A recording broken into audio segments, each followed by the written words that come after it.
Second dose shortage strains healthcare workers. Father of newborn killed during robbery. In the region, Trinidad government accountant charged with fraud. And what's going on at Skeldon Power Plant?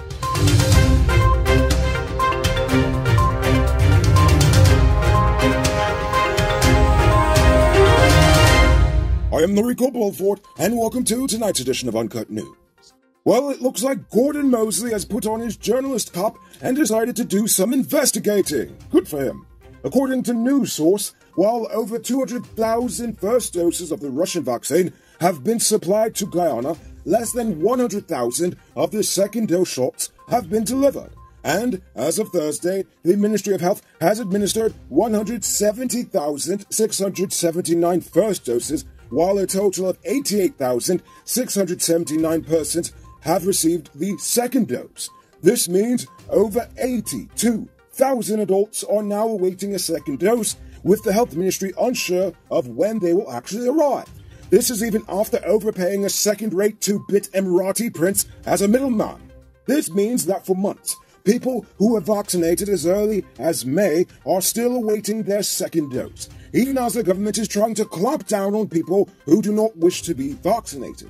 Despite this, the administering of the first dose continues, adding hundreds more to the already long waiting list. Healthcare workers complained of the fact that they've had to send away persons on numerous occasions because of the shortage. So despite this second dose shortage, this weekend the president and his merry cabinet are hosting an outreach in Region 2. Each of the ministers are going with their respective entourages into several communities across the barely vaccinated and sparsely populated region with the expressed purpose of having direct engagement with residents in many of these otherwise rarely exposed communities. They are meeting with women, youths, farmers, private sector representatives, and the religious communities for 2 full days of face-to-face, non-socially distanced engagement.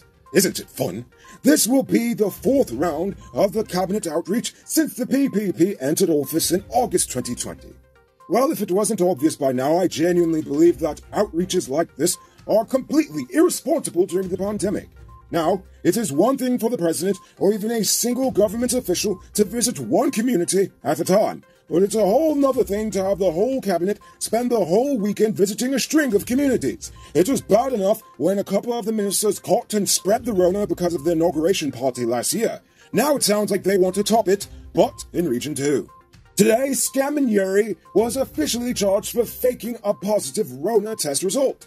This is just weeks after his wife faced a similar charge. The couple were supposed to be charged with another set of fraud charges last month, but because of the positive results produced to the court, they were not charged. Nevertheless, the police determined the documents were fake, and thus the couple was charged with conspiracy to commit a felony. After pleading not guilty, Dominguez was released on $200,000 bail and will return to court November 5th. Today, 23-year-old Calvin Cumberbatch was slapped with 6 counts of armed robbery. According to the courts, he is being charged in connection with the motorcycle gang robberies by the Demerara Bridge yesterday morning. He pleaded not guilty to all counts and was remanded to jail. The case was postponed until October 27th. Cumberbatch is said to be no stranger to the law. He had recently been released from jail after serving 56 months in prison for, guess what? Armed robbery. So, old habits die hard, I guess. Are you one of the chosen few that benefits from duty-free? Good for you! Check out these amazing vehicles that just arrived at Best Buy Auto Sales. This 2016 Toyota Harrier Grand Sport Edition, this 2014 Range Rover Evoque, and this 2016 Lexus RX 200T are all on sale. They are all fully loaded and come with all modern features.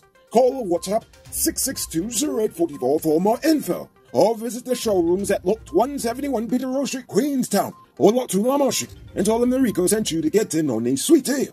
Last night, 36-year-old gold miner Nelson Thomas was stabbed to death during an alleged robbery in his community of Caneville on the eastbound. It's always in Caneville, it's like crime-ridden over there. According to the cops, Thomas and his wife returned from the interior earlier that day to have their newborn baby's birth registered. The cops say that it appears that he was returning home from a neighbor's house when the suspects attempted to rob him and stabbed him in the process. The police claim to be investigating the poor fellow's murder. Nearly 60% of all prison officers and staff members have been fully vaccinated. Additionally, more than 50% of all prison inmates have received their first dose, with 45% fully vaccinated, which sounds like they're doing better than the rest of the nation. Ha-ha! A weekly vaccination drive is ongoing at each prison location. Meanwhile, 90% of GDF ranks have received their first dose, while 50% have received their second dose. It's now time for today's Rona Report. Today, the nation recorded 218 new cases. There are now 669 persons dead, 30 persons in the ICU, 2,624 in home isolation. The total number of confirmed cases around the nation now stands at 27,519. So please, people, wash your hands frequently. Avoid touching your nose and mouth and mask up before you leave the house. When you do leave home, try to avoid enclosed spaces and large crowds, and remember to give 6 feet of space between you and others. Don't miss the grand 50% off sale and get a free 1-month Digicel Prime bundle plan. Available at City Mall, Starbrook Square, Regent and Light Street, Marcy Turkine and Marcy Providence. Shop early, limited stocks available. Now for a look in the region. Over in Trinidad, an accountant with the Ministry of Youth Development and National Service has been charged for misbehavior in public office by fraud squad officers after she allegedly used her position to request and obtain unauthorized international air travel for her and her family. According to the court, 40-year-old Devika Rupbudu was slapped with 6 charges after an investigation found that she had spent over 94,000 Trinidadian dollars of taxpayer money on a vacation in New York for her and her family. She was granted bail in the sum of $2 million and was ordered to reappear in court on November 15th. Let's see if something like this will actually happen in Guyana. I doubt it ever will, though. And internationally, yesterday, America's newest warlord-in-chief, Joe Biden, announced policies requiring most federal employees to get vaccinated and also push for companies who employ more than 100 persons to also get the shot or get tested weekly. The new measures would apply to about 2/3 of all U.S. employees. The administration will also require vaccinations for more than 17 million healthcare workers at hospitals and other institutions that participate in federal aid programs. In total, it will cover about 100 million workers. Thus far, over 53% of American adults are fully vaccinated. And now for our stupid news of the day. You know who I think is stupid? Someone who can't admit when they were wrong. So when I read this comment from David Dunn, I knew I had to look it up. And he's absolutely correct. Skeldon is producing power. And the story is pretty juicy.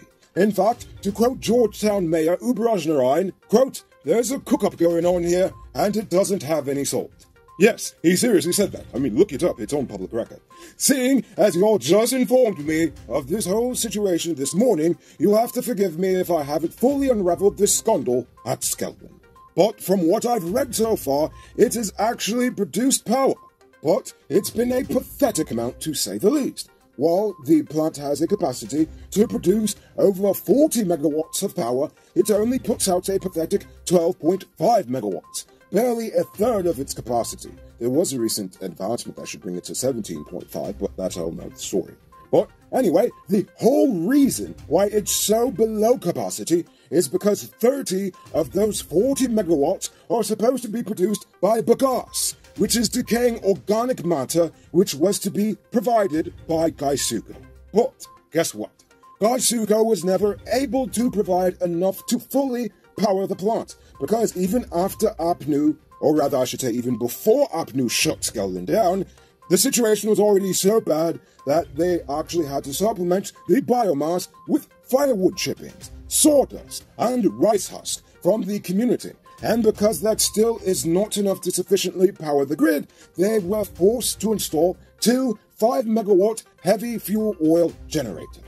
However, the nonsense doesn't stop there. Apparently, the whole arrangement was predicated on something that sounds like a weird legalized government Ponzi scheme.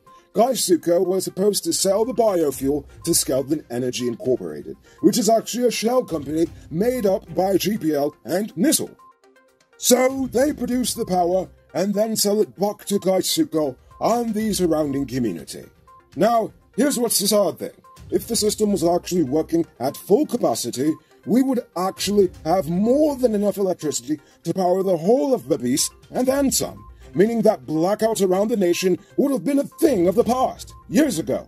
But because of poor planning and politics, we now have fields of sugarcane going to waste and a nation still plagued with blackouts and a community desperately searching for scraps to power a generator.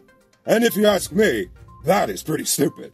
By the way, thanks David Don for the correction. I never take correction as insult, rather it shows that you're listening and you care about the truth.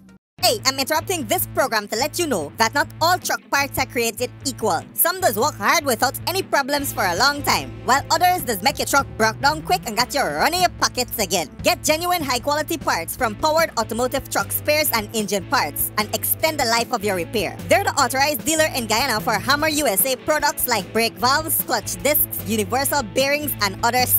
Visit them at 1161 EE Eccles or call them on 697-0171. Powered Automotive, the #1 truck and engine parts store in Guyana. If you didn't know, well, now you know. Moving on to our Uncut News Views poll question of the day. Every day we post a question about current events in Guyana, the region, the diaspora, and how you feel it relates to us. So you give your responses in the comments and we'll read the best ones in the following episode. Yesterday's question was, do you actually think the airport will be finished by 2022 and under budget? NG the Atheist said, I don't believe that Mandela Avenue will be completed by 2022, much less the airport. Jerry Bank says, yes, it will be completed, but it will have some minor repairs and touch-up to do still. And yes, and how much you want to bet those minor repairs will go into 2032? Alvin Lovell said, no, the airport will never be completed by 2022 because the government will come up with some excuse. So for tonight's question, has the vaccine shortage influenced your decision to get a shot? Think about that question and tell us in the comments below. If your response is good enough, we just might feature it in our next episode. Anyway, that's all the time we have for tonight. Check us out Monday for another. Until then, I'm Rico Bulford saying, have a great weekend. And as always, don't drink and drive, or you'll end up on Monday's episode the hard way. Ha-ha! Good night, folks. Hey, Uncut News viewers, thanks for watching. You can subscribe by clicking on this button over here, or click over there for more news. You can also drop a comment to let me know if you've made it to the end of the video. Goodbye for now.